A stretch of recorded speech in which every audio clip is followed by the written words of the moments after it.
上榜了，已经能上榜了，加油加油！现在跑的时间已经超过上次了，还可以停，八好。小伙伴们，今天是2月2号，距离大阪全马还有20天，距离我上次比赛结束8天。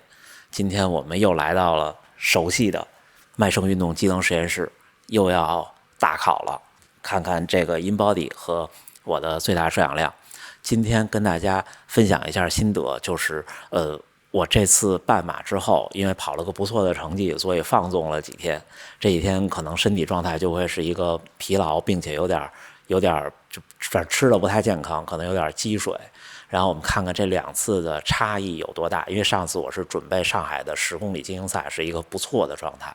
顺便看看实验室测最大摄氧量的偶然性有多大，因为我有一个朋友跟我讲，他去另外一个地方去测最大摄氧量和在这儿测最大摄氧量2次的值其实差了大概有可能有15%到20%。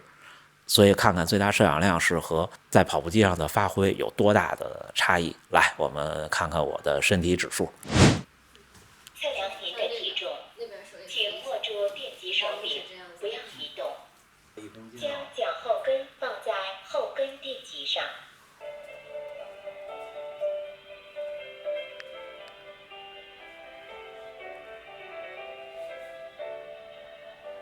我们就准备开始了。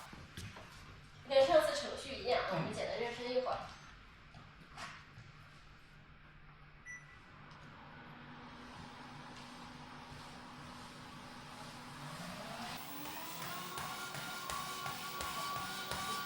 这个跑步机的速度就特慢，而且跑起来不会，机器不会跟着我动。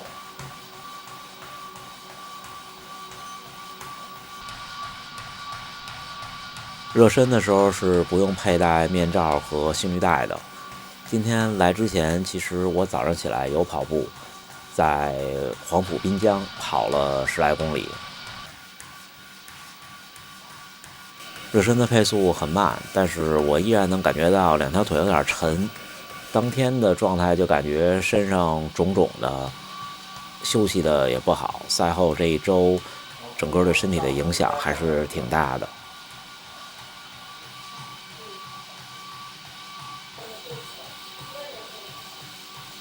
你感觉差不多了吗？差不多可以停了。今天早晨也训练了，跑了一会儿。今天早上跑了10来公里，10公里。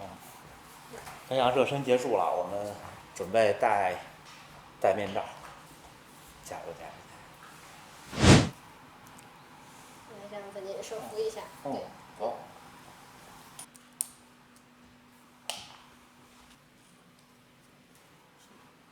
应该可以了。可以了是吧？好嘞，都好了。好了，准备好，3、2、1。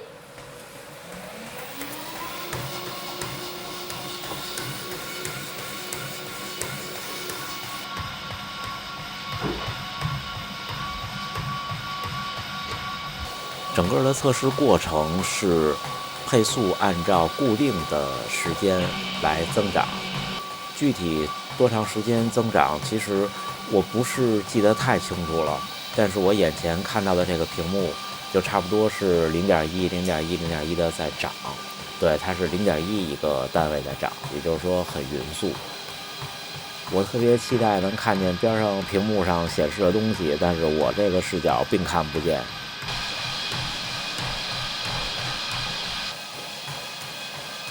这一次因为是家属跟着来的，所以拍摄的机位就更加的充分了，有好几个机位，有固定的，有移动的，而且我穿上了李宁的6E。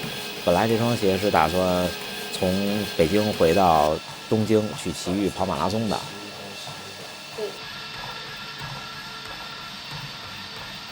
刚开始的时候，配速从6开始往上加，确实是觉得挺慢的。但是呢，当时的心里想的是要稳定，而且这种测试其实还是受限于测试的方法，它是监测你吸进去和呼出来的气，所以你的呼吸不能太刻意，又不能太不刻意。有的时候保持一个正常的感觉也不容易。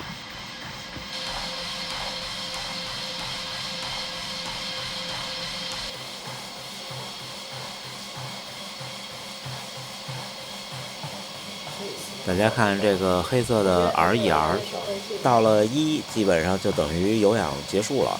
这个时候我听到耳畔实验室的老师们说，然后我当时的身体状态很微妙，就是我调整了一下状态，哎，它又降下来了。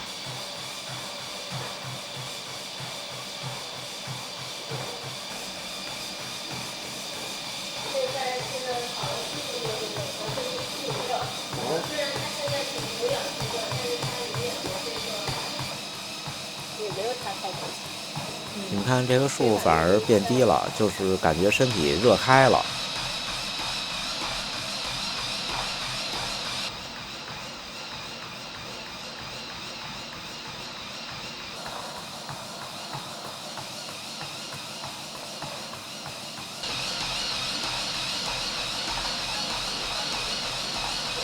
都是0.90附近感觉。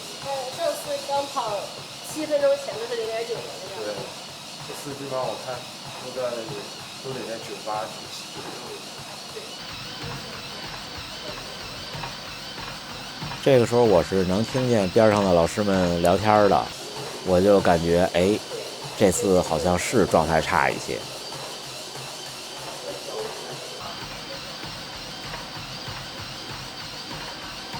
其实这个时候跑步机的坡度已经挺高的了，肉眼可见了。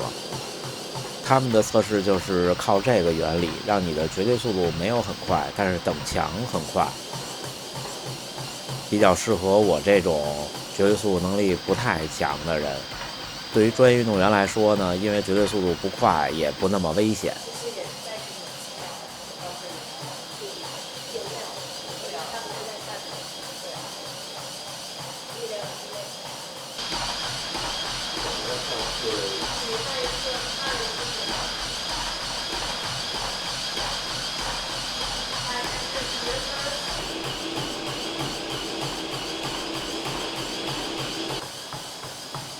这个时候的摄氧量已经来到了53。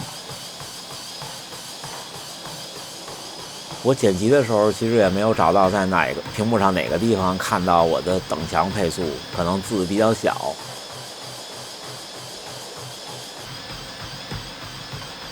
这时候坡度已经挺高的了，你看跑步机。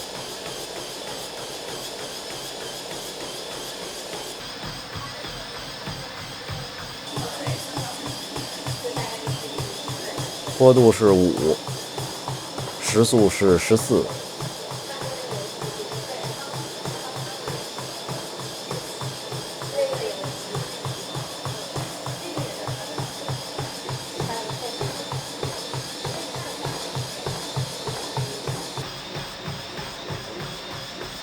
最后跑步机的坡度来到了6，配速一直在增加。现在等强配速是307，心率174啊。目前的最大摄氧量是57。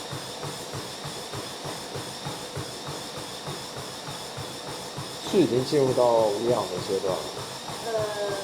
有可能，你看这个突然涨，有可能就无氧，但是也不一定。有可能是会氧。对，有可能会等到最后面。后面就越来越顶了，我就不来画外音了，我们看完最后一段。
上榜了，已经能上榜了，加油加油！现在跑的时间已经超过上次了，还可以停，还停，八好，来，可以了，来，跟我连接上这个，突破自我。开心。已经汗太多了，一旦知道终点，就累了。是不是我刚才喊了一下70，一下子特别兴奋，都是跑不动了。上次我们到了16.9。是，对，差不多跟上次一个配速，比上次多跑了10秒，看一眼。太好了，多1秒都是成功。来，我们这个。你们多花工本费了。你离会长又近了一步。我离会长又近了一步。来，这个。哦。43，对，这次会比较准。上次我不知道有这个项目，小伙伴们，上次多停留了大概20秒。对，我记得上次你那个封面就是我。跟上次一样的是吧？好，不好意思。来，摁一下。摁住。然后也擦一下汗。这次这个应该比上次高。因为上次没有及时来得及。顶了蛮长时间的。15.4。上次是不记得。我一会儿可以给您看一下。对，我都有存电子的。我没想到啊，小伙伴们，因为老师们说 LT1没有上次好，我觉得是没有上次好。这2天干什么都喘，我也不知道为什么。没想到，我起跑就感觉到可能状态没有上次好。但是没想到，幸亏今天把这6E穿来了。我本来这次回来带了2双鞋，一个6E要直接去东京比赛的，还有一个是要扔的鞋，一双差不多2000公里的 Vaporfly 3，差点穿那个来。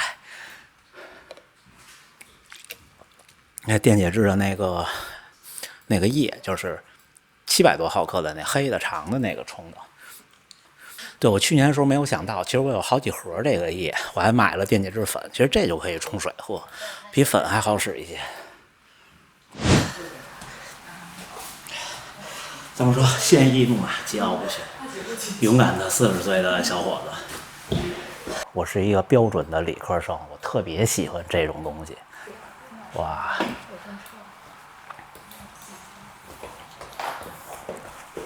然后我们可以看这次的最后的几个指标，首先是最大摄氧量，我们比上次提升了1个点。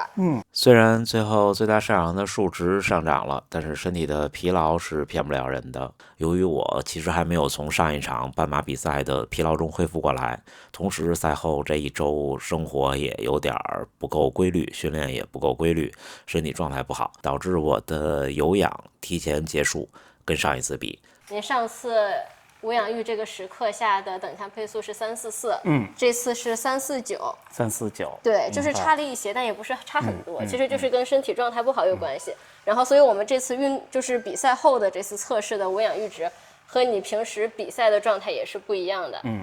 但是实验室老师觉得这很正常，毕竟处于身体比较差的时候，尤其是年龄也过了40岁，身体的恢复机制变得比较敏感，赛后睡不着觉，深度睡眠也不够，睡眠总时长也不够，激素水平的波动导致这次测试的结果。这个我们可以看到这个能量代谢的曲线图哈，随着时间变化的。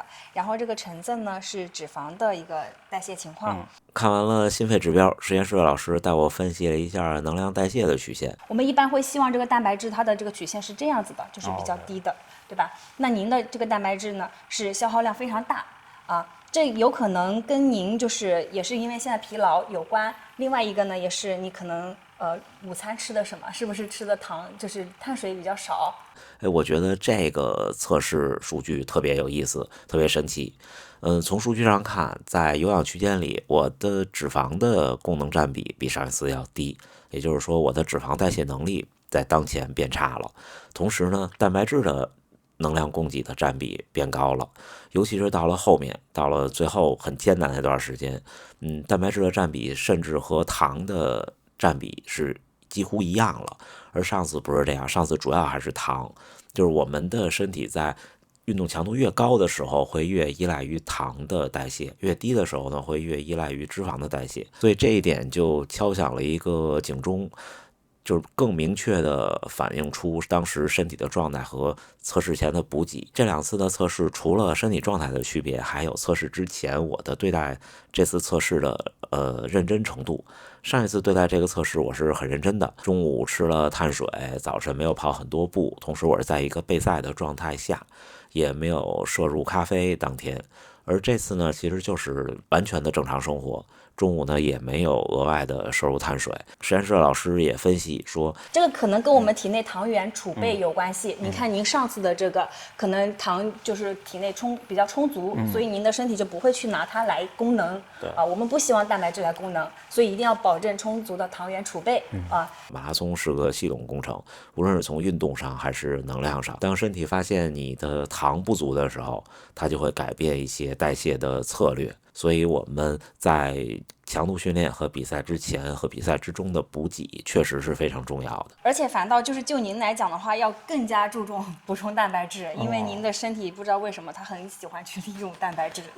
针对代谢曲线暴露出的问题，实验室的老师给出了具体的营养建议。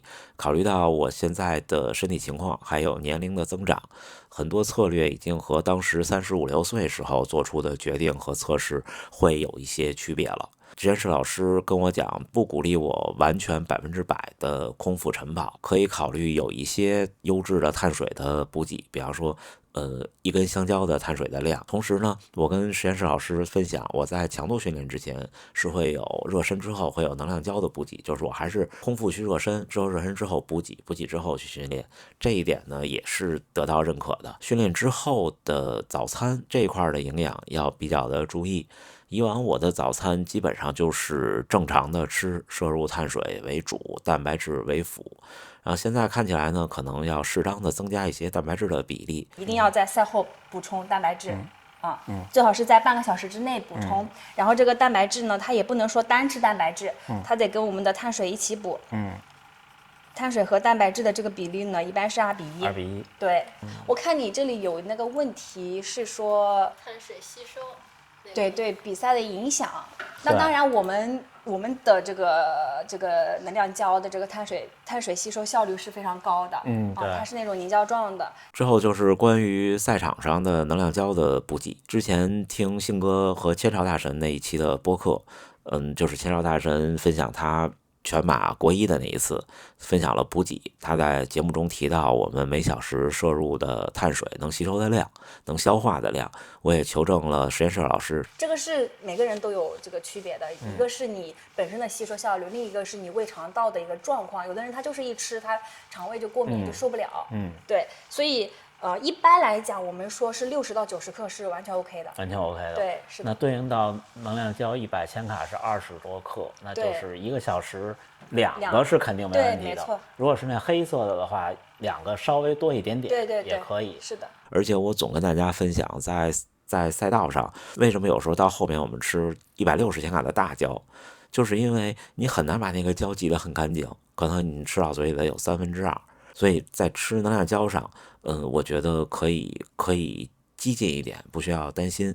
另外，我也请教了咖啡因这个问题。咖啡因它是提神的嘛，对吧？能够缓解我们中枢的疲劳。这样的话，你可能就是跑起来更兴奋。这心态，我的体感就是会觉得更有劲儿。对。但是呢，它也有负面的因素，就是首先有的人咖啡因不耐受，如果不耐受就一定不要用，比方说你用完以后心慌。对于能用的人，包括我咖啡因是耐受的，但是我也有不耐受的部分，就是比赛之前最好不要用。早上我现在比赛日早上我都不喝正常的咖啡，我喝低因的，因为咖啡因给我带来的唯一的身体影响就是比较利尿。对，所以要请教2位老师，20天如果还有20天是一场准目标的全马的话，那就我现在这状态，我怎么样是一个比较高效的，能让自己获得一个更好的成绩呢？就是在哪方面投入一下？如果你想马上再备战一场比赛的话，首先就是一定要恢复过来。离下一场马拉松比赛不到20天了，在这个时间节点，在麦盛的实验室，专业的老师们给了我非常明确的建议。现在的核心任务不再是冲击更高强度的训练了，我很能顶的，而是彻底的恢复，通过减量、保证睡眠、补充蛋白质。同时呢，不要放弃训练的节奏，让身体从疲劳中呢能够回来，远比再去盲目的顶强度，去希望用训练来证明自己，让自己心态变好要重要的多。复盘这2次最大摄氧量的测试，我也对这个指标有了新的认识。实验室的老师提到，最大摄氧量的数值不单纯是生理极限的这么一个值，它还包含了一层心理变量。在测试最后那个最痛苦的平台期，你能不能顶住那种极度的压迫感，直接决定了最终的数据表现。这就像马拉松一样，很多时候生理上的天花板就在那儿，但最终能跑出什么样的成绩，往往取决于你极限到来时心理上的选择。这个是我特别想和大家分享的一个真心话。很多跑者其实是跑不到自己的生理极限的，或者说其实绝大多数的跑者都跑不到自己的生理极限。这次测试不仅是一次数据的更新，更像是一次在实验室环境下体现对自己意志力的预演。太好了，感谢小伙伴们，看这次有这个了，上次还没有这个封皮儿。那好吧，那就这么着，我去激动的看看我的70的最大摄氧量，等这个上榜，找麦盛的老师们帮我拍一个照片。最后还是祝大家能努力生活，健康平安，咱们下回再见。